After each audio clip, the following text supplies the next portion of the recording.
नमस्कार, मैं ललित कुमार ठाकुर हाजिर हूँ रीजनल प्लानिंग एंड डेवलपमेंट के अंतर्गत एक नई विषय के साथ। आज हम बात करेंगे फ्रैंक के संदर्भ में। फ्रैंक महोदय ने अल्प विकास से संबंधित सिद्धांत का प्रतिपादन किया था।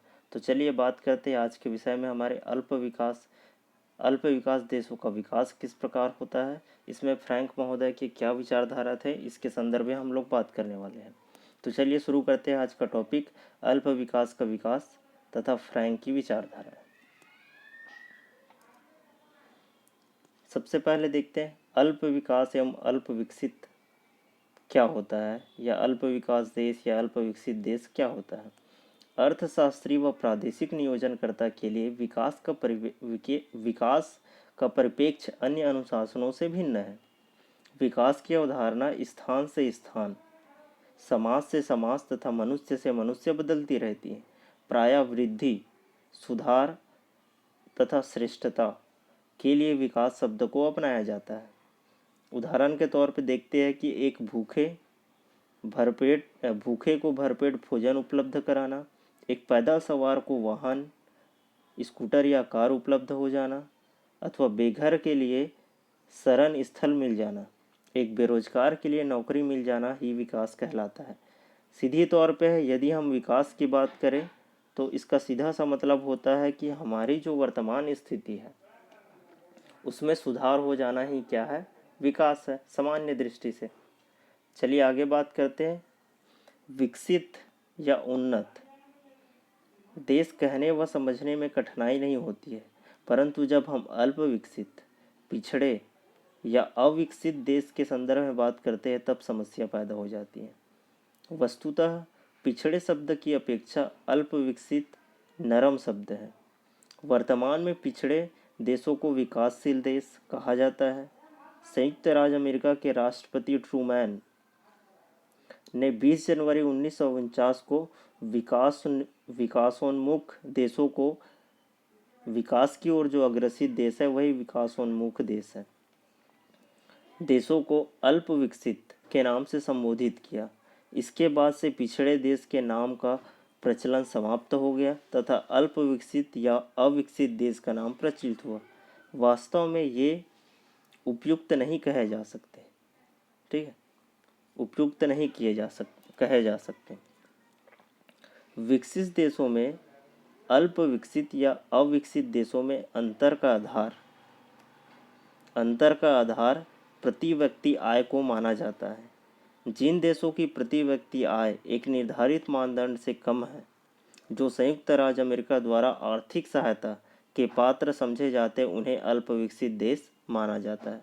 एक सामान्य तौर पर यदि देखा जाए, विद्वानों के पास जब समस्या थी कि आखिरकार हम अल्प विकसित देश किसे कहें, तो उन्होंने बताया कि उन्हें प्रति व्यक्ति को आय को आधार मानते हुए उन्होंने परिभाषित करने का प्रयास किया कि जिन देशों की प्रति व्यक्ति आय एक निर्धारित मानदंड से कम है और जो संयुक्त राज्य अमेरिका द्वारा आर्थिक सहायता के पात्र समझे जाते हैं, उसे हम अल्प विकसित देशों की श्रेणी में रख सकते हैं।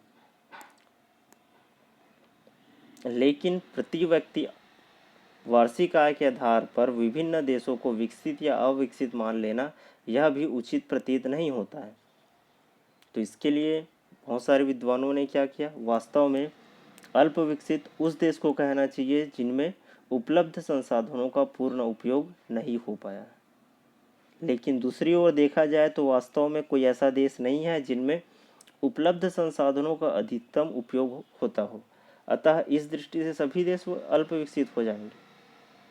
एक तरफ विद्वान ये कहते थे कि जिनका प्रति व्यक्ति आय एक मानक मानदंड से कम हो, वो क्या है, अल्प विकसित की श्रेणी में हो। वही दूसरी ओर ये भी कहा गया कि अल्प विकसित देश वे देश होते हैं जो अपने संसाधनों का उपयोग नहीं कर पाते या पूर्ण उपयोग नहीं कर पाते। और यदि पूर्ण उपयोग की बात है तो विश्व में शायद कोई ऐसा देश ही ना हो जो पूर्ण क्या हो, जिन्होंने अपने संसाधनों का पूर्ण उपयोग होगा। और यदि इस दृष्टि से देखे जाएंगे तो सभी देश क्या होंगे, अल्प विकसित होगा। इस कंट्रोवर्सी को दूर करने के लिए सामान्य तौर पर यह मान लिया गया कि वे देश जिनकी वास्तविक प्रति व्यक्ति आय अमेरिका की प्रति व्यक्ति आय से 1/4 से कम हो, उसके 1/4 से भी कम हो, उसे अल्प विकसित देशों की श्रेणी में रख दिया गया। ध्यान देंगे, वे देश जिनकी वास्तविक प्रति व्यक्ति आय अमेरिका की प्रति व्यक्ति आय की 1/4 से भी कम हो, उन देशों को अल्प विकसित देशों की श्रेणी में रख दिया गया। अगला देखते हैं अल्प विकसित देश की परिभाषा। विभिन्न विद्वानों ने किस प्रकार से अंडर डेवलप्ड कंट्री या अल्प विकसित या अविकसित देशों को परिभाषित करने का प्रयास किया था। सबसे पहले बात करते हैं यूजेन स्टैनली ने अल्प विकसित देश को परिभाषा दी है, जो कि इस प्रकार है: वह देश जिसमें व्यापक निर्भरता जो कि स्थायी हो, न कि अस्थायी विपत्ति का दुष्परिणाम हो, अथवा तथा अप्रचलित तरीके का प्रयोग होता हो, वे देश को हम क्या कर सकते हैं, अल्प विकसित देश कह सकते हैं। अगला है इर्मा एडलमैन के अनुसार एक समाज को अल्प विकसित तब कहा जाएगा जब उसका आर्थिक विकास संभव हो किंतु अपूर्ण हो। यानी कि ऐसे देश की बात कर रहे हैं जहाँ संसाधन तो है परंतु वो उपयोग करने में सक्षम ही नहीं है, उन देशों को क्या कह सकते हैं, अल्प विकसित कह सकते हैं। किसके अनुसार, इर्मा एडलमैन के अनुसार।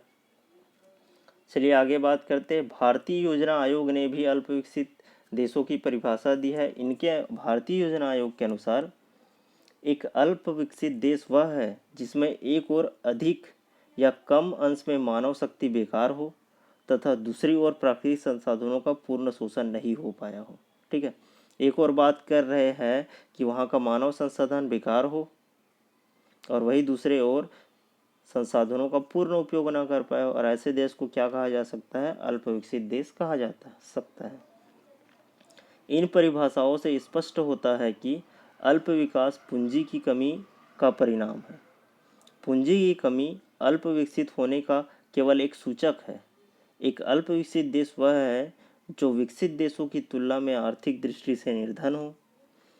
देश इसलिए निर्धन होता है क्योंकि उसमें संसाधनों का पूरा प्रयोग नहीं हो पाता है। अतः यह कहा जा सकता है कि एक अल्प विकसित देश विकास की क्षमता तो रखता है, लेकिन कुछ कारणों के चलते हुए क्या हो पाता है, वो विकास नहीं कर पाता है। उसमें क्षमता है, वो विकास कर लेगा एक समय के बाद, लेकिन किसी कारणों से, तकनीकी अभाव या फिर ज्ञान के अभाव के वजह से अभी वो विकास नहीं कर पा रहा है। ऐसे देश क्या कहलाएंगे, अल्प विकसित या अंडर डेवलप्ड कंट्री कहलाते हैं। चलिए बात करते हैं कि अल्प विकास का विकास। एक्चुअली अल्प विकास का विकास फ्रैंक की एक थ्योरी रही। तो देखते हैं कि आखिरकार अल्प विकसित देश हो या अल्प विकास, अंडर डेवलप्ड कंट्री जो है, उसके बारे में फ्रैंक का विचार क्या है। लैटिन अमेरिकी वैज्ञानिक एवं दार्शनिक एंड्रे गुंडर फ्रैंक, ठीक है, एंड्रे गुंडर फ्रैंक ने 1966 में अल्प विकास के विकास, the development of under development पर अपना विचार प्रस्तुत किया। उन्होंने विश्व में उभरते हुए उत्तर व पिछड़ते हुए दक्षिण में स्थानिक अंतरक्रिया के कारण उत्पन्न विषमताओं का कारण ढूंढने का प्रयास किया। देखो, उभरते हुए उत्तर और पिछड़ते हुए दक्षिण, पूरे ग्लोब को यदि हम दो भाग में बांटे, नॉर्थ हेमिस्फीयर मतलब उत्तरी गोलार्ध और दक्षिणी गोलार्ध में, तो जो दक्षिण के कंट्रीज है वो क्या है, अपेक्षाकृत गरीब है, निर्धन है या फिर अल्प विकसित है। लेकिन वही उत्तर की जो कंट्री है, जो उत्तरी गोलार्ध में जितने भी देश है वो विकसित है। तो इसी वजह से उन्होंने क्या किया, फ्रैंक ने क्या किया, उत्तरी गोलार्ध और दक्षिण की ओर जो निर्धनता या अल्प विकसितता और उत्तर की ओर जो विकसितपन पाई जाती है, इसमें जो विषमता है उसके कारणों को ढूंढने का प्रयास किया। उन्होंने अल्प विकास के विकास पर महानगर उपग्रह मॉडल प्रस्तुत किया। मेट्रोपोलिस सैटेलाइट मॉडल किसने प्रस्तुत किया था, फ्रैंक ने, एंड्रे गुंडर फ्रैंक ने प्रस्तुत किया। तो चलिए देखते हैं आगे। फ्रैंक के अल्प विकास के विकास पर उन्होंने निम्न बिंदु पर विचार प्रस्तुत किया। वो कौन कौन से देखते हैं। सबसे पहले फ्रैंक मानते हैं कि विकास शोषण से प्रारंभ होता है तथा शोषण के कारण पिछड़ेपन की उत्पत्ति होता है।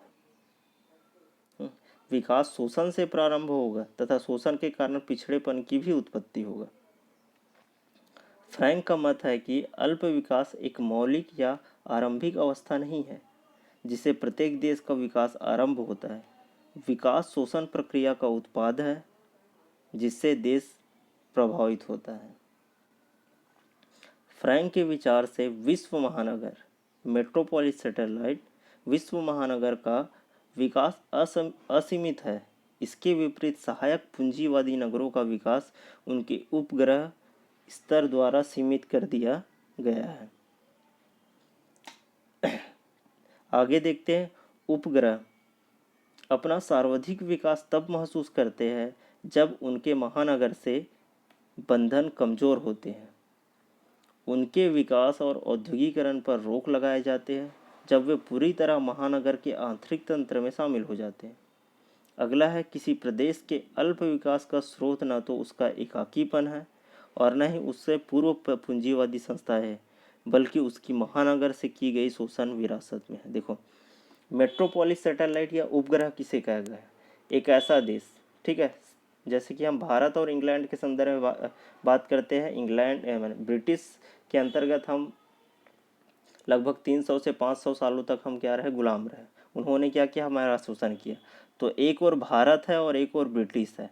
तो ब्रिटिश जो देश है, ब्रिटेन के लिए हम क्या थे, एक उपग्रह के तौर पे थे। उन्होंने क्या किया, हमारे जितने भी संसाधनों था उनका दोहन किया और हमारा शोषण किया। और इस शोषण के चलते हुए हमने क्या किया, हम क्या हो गए, कमज़ोर देश हो गए या फिर हम अल्प विकसित देश की ओर बढ़ गए।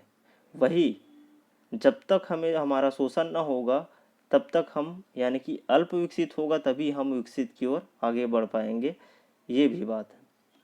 तो ध्यान रखेंगे कि उपग्रह किसे कहा गया है, वे देश जो किसी देश को आवश्यक सामग्री पूर्ति करते हैं। ठीक है, चलिए आगे देखते हैं। फ्रैंक के विचारों को यदि ग्रेट ब्रिटेन व भारत, जैसे कि मैंने बात किया था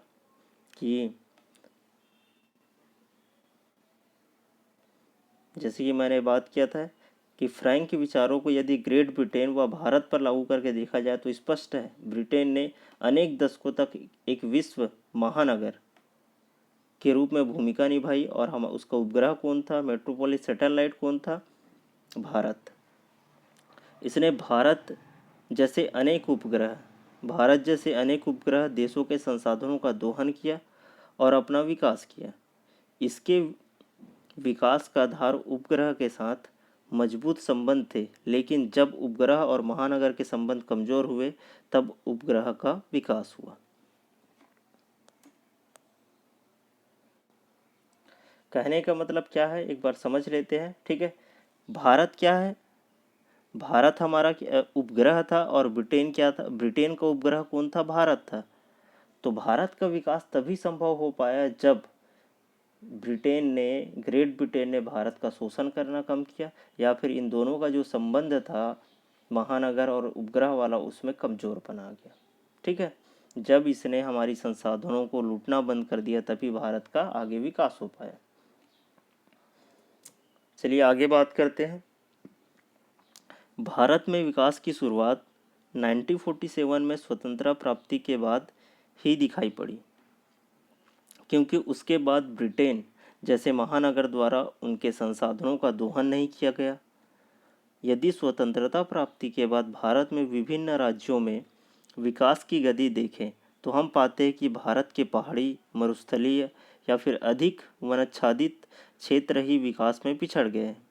ऐसे क्षेत्रों ने उपग्रह के रूप में उन क्षेत्रों में अपना शोषण कराया जो स्वयं में विकसित थे। झारखंड का छोटा नागपुर पठार तथा उत्तर प्रदेश के पर्वतीय क्षेत्र इसके उत्तम उदाहरण हैं।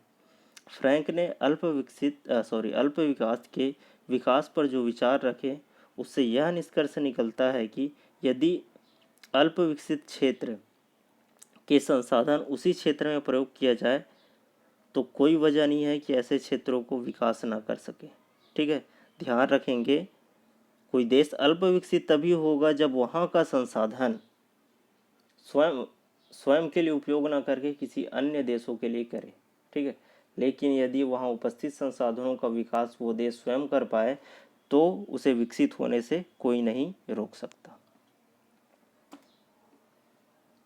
देखिए, मुख्य रूप से फ्रैंक ने क्या किया था, मेट्रोपोलिस सैटेलाइट महानगरीय उपग्रह का कॉन्सेप्ट दिया था उन्होंने अल्प विकसित देश में।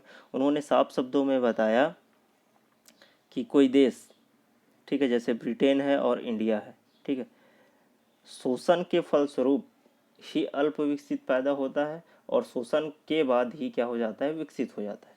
अब देखो ब्रिटेन ने क्या किया, ब्रिटेन एक महानगर था, उन्होंने क्या किया, इंडिया जैसे, चाहे अफ्रीका हो चाहे इंडिया हो, बहुत सारे सैटेलाइट का निर्माण किया, कॉलोनी का निर्माण किया था। और इस ब्रिटेन ने क्या किया था, इंडिया और अफ्रीका जैसे देशों से जहाँ पे संसाधन पर्याप्त मात्रा में थे वहाँ पे शोषण, वहाँ का दोहन करके अपने क्षेत्रों का क्या किया, विकास किया। लेकिन एक समय जैसे आया, भारत ने 1947 के आसपास जब आज़ादी प्राप्त की, तब क्या हुआ था, इस ब्रिटेन ने यहाँ के संसाधनों का दोहन करना कम कर दिया था। जो इन दोनों का रिश्ता था, रिलेशन था पहले, ठीक है, एक उपग्रह और एक महानगर के तौर पे, वो क्या हो गया, खत्म हो गया। और खत्म होने के फलस्वरूप जब इसने शोषण करना बंद कर दिया तो इंडिया अपने आप 1947 के बाद विकसित होने लगा। इस प्रकार फ्रैंक कहते हैं कि अंत में निष्कर्ष के तौर पे फ्रैंक कहते हैं कि कोई भी देश, कोई भी पर्टिकुलर देश वहाँ उपस्थित संसाधनों का प्रयोग यदि खुद ही करे, स्वयं ही करे, तो उस देश को विकसित होने से कोई नहीं रोक सकता। लेकिन यदि उनके संसाधनों का प्रयोग कोई अन्य देश करे तो वह देश क्या हो जाएगा, अल्प विकसित हो जाएगा। वही दूसरी ओर जो देश दोहन करेगा वो क्या हो जाएगा, विकसित हो जाएगा। जैसे कि उन्होंने शुरू में ही उत्तरी गोलार्ध के देश जहाँ पे विकसित है और दक्षिणी गोलार्ध के देश जो अविकसित है उनके बारे में बात किया था और उन्होंने ये निष्कर्ष में पहुंचा था। तो इसी के साथ फ्रैंक ने जो विचारधारा दिया था अल्प विकसित देशों के संदर्भ में वो ख़त्म होता है। तो बने रहिए वीडियो के साथ, मिलते हैं आगे और वीडियो के साथ। धन्यवाद।